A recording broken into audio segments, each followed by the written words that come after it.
Hello everyone. मैं KJ classes के subscribers की ओर से मैं सीए पारस अग्रवाल आप सब लोगों का यहाँ स्वागत करता हूँ। हमारे साथ हैं Kapil sir. Kapil sir GST के बहुत ही अच्छे फैकल्टी, बहुत ही अच्छे नॉन फैकल्टी हैं, प्लस इसके साथ ही एक मोटिवेशनल स्पीकर भी हैं। अभी पिछले कुछ दिनों में हमें जीएसटी पोर्टल पे कुछ चेंजेस देखने को मिले, जो कि इम्प्रूवमेंट कुछ जीएसटी वेबसाइट पे रिफ्लेक्ट हुई हैं। उसके बारे में हम कुछ यहाँ पे डिस्कशन करने के लिए सर के साथ मिले हैं। क्या मैं सर के से ये जानना चाहता हूँ कि सर जो कुछ चेंजेस अभी अभी जीएसटी पोर्टल पे रिफ्लेक्ट हुए हैं, सर क्या ये चेंजेस हमें कुछ बेनिफिट दे रहे हैं? क्या पहले कुछ ऐसी कमियां थी जिसको ओवरकम करने के लिए डिपार्टमेंट ने ये चेंजेस को पोर्टल पे रिफ्लेक्ट किया है? देखिए पारस जी, मैं आपको बताऊं, जीएसटी के अंदर ना बदलाव बहुत है, ठीक है ना। और हमें इस बदलाव को समझना होगा, और बदलाव ही प्रकृति का नियम है। जी सर। जिस व्यक्ति ने अपने में बदलाव करा, ठीक है ना, वही सक्सेस हुआ समय के साथ साथ। तो ये जो जीएसटी पोर्टल है, जब हमारा जीएसटी आया था 2017 में, उसके बाद से चेंजेस होते जा रहे हैं, ठीक है। बहुत सारे चेंजेस हो गए हैं, बहुत सारे चेंजेस होने बाकी है। एज ए प्रोफेशनल हमारा काम क्या है, हमारी ड्यूटी क्या है, हमारी रिस्पॉन्सिबिलिटी क्या है कि जो भी चेंजेस हुए हैं उन्हें हमें समझना है, ठीक है, और अपने यूजर्स को समझाना है, जिससे कि उन्हें दिक्कत ना हो। कुछ चेंजेस ऐसे होंगे जिससे कि हमारे यूजर्स को फायदा होगा, सब्सक्राइबर को फायदा होगा, कुछ हो सकता है नुकसान भी हो। अब चेंजेस ऐसा नहीं होता कि कोई भी गलती हमने पकड़ी, ठीक है ना, और उस गलती को पकड़कर तुरंत चेंज कर दिया, ऐसा नहीं होता। भाई ये जीएसटी का पूरा सॉफ्टवेयर है, अगर यहाँ पर हमारे को एक वर्ड भी चेंज करना है, एक डेट भी चेंज करनी है, उसके अंदर भी टाइम लगता है।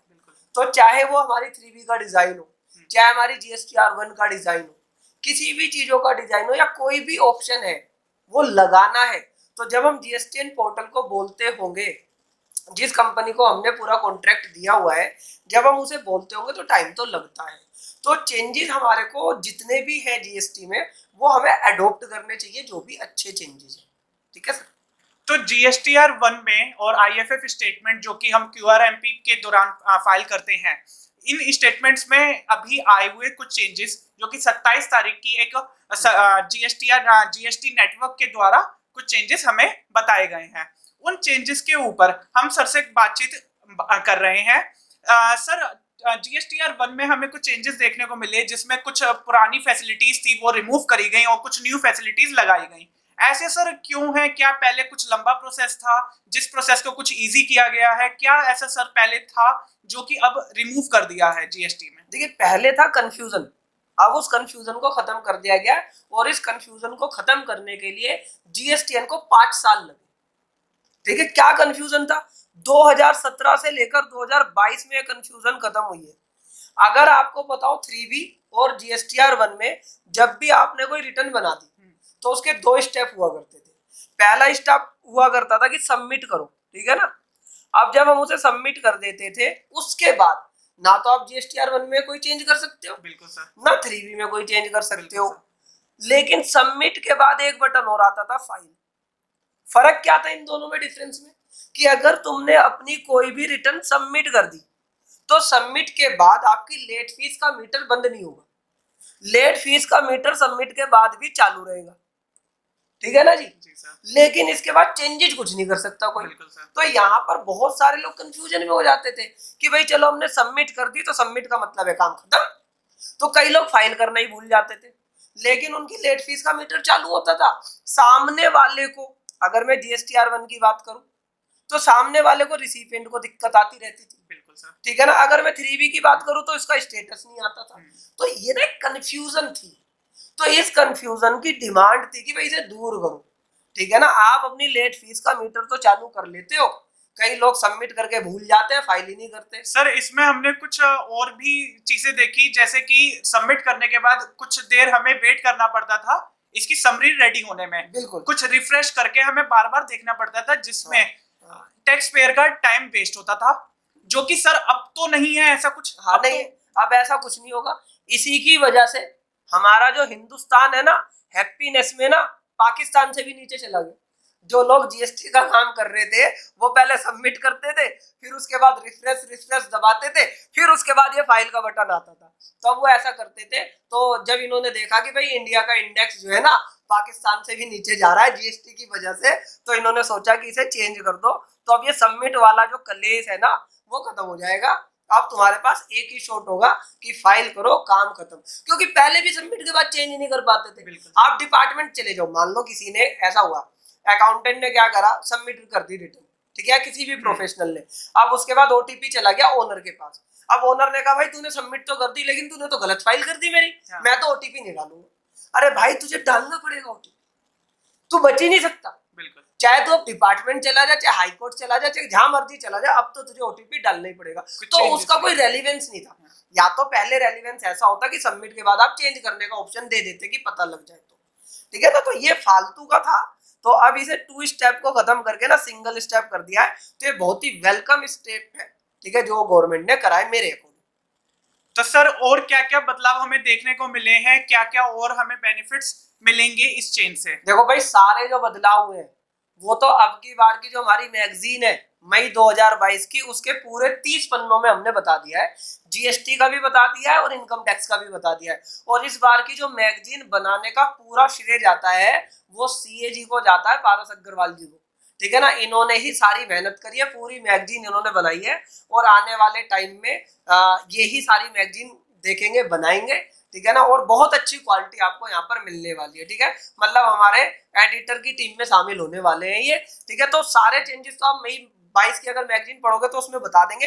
मोटे मोटे चेंजेस आपको बता देता हूँ कि मोटे मोटे चेंजेस क्या हुए। एक ना जो कंसोलिडेटेड समरी है, ठीक है ना, वो वाली समरी, ठीक है ना, पहले पोर्टल नहीं बनाता था, वो हमें एक्सेल वगैरह में करनी पड़ती थी। अब इस तरह की समरी वो बनाकर हमें देगा पोर्टल, जिससे कि हमें पता लग जाएगा कि हमारी टर्नओवर कितनी है। उसका पीडीएफ बनाने की जरूरत नहीं होगी, हमारे को पोर्टल से ही हम समरी निकाल लेंगे, ठीक है। इसके अलावा जो एक चेंजेस है वो ना रिसिपिएंट वाइज समरी देगा, ठीक है। रिसिपिएंट वाइज समरी में क्या बताएगा कि भाई आपकी हर टेबल पर कंसोलिडेटेड समरी आ गई है और उसके बाद रिसिपिएंट वाइज समरी कैसे है। जैसे अगर मैं बात करूं B2B सप्लाई की कैसे है, ठीक है, जो सप्लाई अट्रैक्टिंग रिवर्स चार्ज है वो कैसे है, तो सबकी एक टोटल आ जाएगा। तो यहाँ पर गलती के चांसेस थोड़े से कम हो जाएंगे, हमें पता लग जाएगा। पहले ये वाली चीज हम पीडीएफ के जनरेट करके करते थे, लेकिन अब ये यहाँ पे हमें ऐसे ही बता देगा। तो ये थोड़ा सा ना इजी हो जाएगा, यूजर फ्रेंडली हो जाएगा मेरे हिसाब से। सर देखने को मिला है कि जो पीछे हम समरी जनरेट करते थे वो भी हमें एक एक रेसिपिएंट के बारे में हमें डिटेल्स नहीं देता था, वो हमें इन एग्रीगेट हमें बताता था कि हमने रजिस्टर्ड सप्लाई, रजिस्टर्ड रेसिपिएंट को, रजिस्टर्ड कस्टमर को कितना हमने सप्लाई किया है। लेकिन अभी ये देखने को मिल रहा है इस इम्प्रूवमेंट के बाद कि हर एक रजिस्टर्ड रेसिपिएंट के लिए हमें अलग से ये पता चलेगा कि हमने उसको कितनी टैक्सेबल सप्लाई करी है, कितना उसके पे टैक्स चार्ज हो रहा है और कितना टोटल इनवॉइस का वैल्यू है। ये सब चीजें हमें इस बार जानने को मिलेंगी।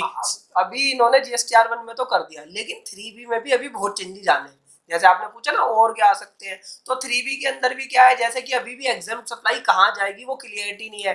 कोई 3.1A में डालता है, कोई कहता नहीं हम तो एग्जाम में डालेंगे। तो ये सारी क्लियरिटी अभी आनी बाकी है। ये वाली क्लियरिटी इन्होंने GSTR1 को थोड़ा सा इजी कर दिया। सर क्या आने वाले टाइम में कुछ और GSTR1 में बदलाव की आवश्यकता है, कुछ और रिक्वायरमेंट्स GSTR1 में नेसेसरी हैं जो आनी चाहिए टैक्स पेयर के लिए? आनी चाहिए। जैसे मैं कहता हूँ कि HSN वाइज समरी ऑटोमेटिकली आ जानी चाहिए।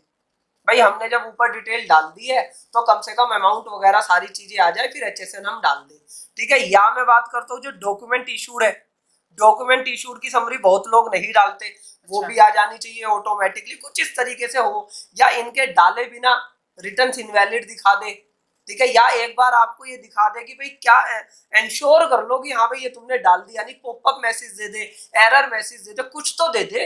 लेकिन अभी HSN वाइज या डॉक्यूमेंट इशू जो नहीं डालता है उसकी रिटर्न भी सबमिट हो जाती है, क्योंकि हो सकता है मेरी कोई समरी ना हो, इनकी रिटर्न हो। तो यहाँ पर बड़ा कंफ्यूजन है कि भाई HSN डाले या नहीं डाले। लेकिन आप टेंशन ना लो, आपकी सारी कंफ्यूजन दूर करने के लिए ना हमने क्या करा भाई, हमारी ये मई मैगजीन है, मई महीने की मैगजीन है। इसमें कंटेंट देख लो, अब की बार पारस अग्रवाल जी ने कितना सारा कंटेंट दिया है। तो मतलब पैसे वसूल मैगजीन है। तो अगर आपको इसे सब्सक्राइब करना है तो आप हमारी टीम से बात करके इसे सब्सक्राइब कर सकते हैं। इस नंबर पर व्हाट्सएप करके आप इसे सब्सक्राइब कर सकते हैं। और इसके अलावा ना हमने क्या करा, एक GST लाइब्रेरी का भी उद्घाटन करा है, ई-लाइब्रेरी। अच्छा सर, उसमें क्या होगा सर? उसमें क्या होगा कि पूरा जो GST का एक्ट है, पूरे जो GST के रूल्स है, जो हाई कोर्ट की जजमेंट्स है वो सारी की सारी आपको ई लाइब्रेरी की फॉर्म में मिल जाएगी। आपको एक यूजर आईडी पासवर्ड दे दिया जाएगा, आप वहां पर लॉगिन करके सारा लिटरेचर पढ़ सकते हो। मतलब एक ऑनलाइन किताब हो जाएगी जो डेली बेसिस पर अपडेट होगी। इसकी एप्लीकेशन के लिए सर क्या करना होगा? इसकी एप्लीकेशंस के लिए अभी आपको हमारी टीम से बात करनी होगी, इस पे व्हाट्सएप करना होगा, वो इसका लिंक आपको दे देंगे, आप उसे देख सकते हो और उसे सब्सक्राइब कर सकते हो। इसके अंदर आप अपनी नॉलेज बढ़ा सकते हो। जैसे कई बार क्या होता है ना, मैं नोटिस के रिप्लाई देता हूँ, मैं अपील्स बनाता हूँ, तो मेरे को क्या होता है वो कंटेंट कॉपी करना होता है, तो आप वहां से वो कंटेंट भी कॉपी कर सकते हो। या जैसे मुझे देखना है कि भाई सेक्शन 16 में क्या क्या चेंज हुआ है, तो जैसे ही मैं वहां पर सेक्शन 16 खोलूंगा ना, तो मुझे नीचे भी सारा अपडेटेड लॉ मिलेगा। भाई ये सारा लॉ आपको गूगल पर भी मिल जाएगा, लेकिन गूगल पर पता नहीं कि अपडेटेड है नहीं है, तो वो सारी चीजें आपको हमारी इस बार की जो ई लाइब्रेरी हमने बनाई है, आप उसका सब्सक्रिप्शन लेके कर सकते हैं। जी सर, GSTR 1 में जो चेंजेस आए हैं उसके बारे में आप और कुछ कहना चाहेंगे? नहीं, बस इसमें यही चेंजेस है, और बाकी सबके लिए तो आप हमारी मैगजीन को फॉलो करना, उसमें अलग अलग ऑप्शन डाले गए हैं। अगर मैं बात करूं तो एक अनरजिस्टर्ड का भी ऑप्शन इन्होंने पोर्टल पर डाला, काफी बदलाव है इस बार, तो आप मैगजीन को रेफर कर सकते हैं। तो मैं आज की वीडियो को यहीं समाप्त करता हूं। आप सब लोगों को धन्यवाद। आप हमारी वीडियो को सब्सक्राइब करें और कमेंट सेक्शन में आप लिख के बताएं आप लोगों को अच्छा लगा हो तो, और बेल का बटन प्रेस करें। आगे की वीडियो ऐसे ही आती रहेंगी। इस वीडियो को देखने के लिए आपका दिल से धन्यवाद। Thank you for watching.